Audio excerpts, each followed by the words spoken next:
Saviez-vous que la protection sociale en France ne couvre pas toujours tous les frais de santé? C'est ici qu'interviennent les régimes de prévoyance complémentaire, apportant une couverture additionnelle essentielle pour les salariés qu'il s'agisse de frais médicaux, d'hospitalisation ou encore d'indemnités en cas de décès. Contrairement à la complémentaire santé obligatoire instaurée dans toutes les entreprises, la mise en place d'un régime de prévoyance reste facultative, sauf pour les cadres ou si une convention collective l'exige. Pour l'employeur, plusieurs options existent pour déployer ce dispositif. Par accord collectif, ratification ou décision unilatérale. Cependant, un formalisme strict doit être respecté pour garantir la validité du régime, notamment vis-à-vis de l'URSSAF.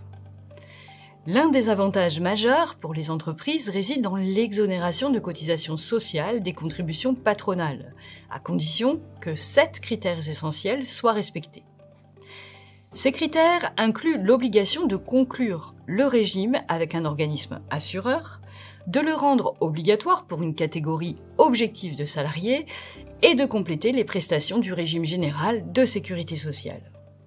Ces garanties doivent également être maintenues en cas de suspension du contrat de travail pour maladie, maternité ou activité partielle.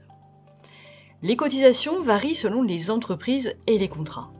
Pour les cadres, une cotisation minimale de 1,5% sur la tranche A est obligatoire, sous peine de sanction en cas de décès.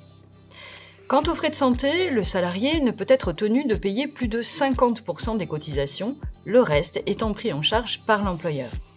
Cette répartition doit rester cohérente au sein d'une même catégorie de salariés et respecter les plafonds d'exonération.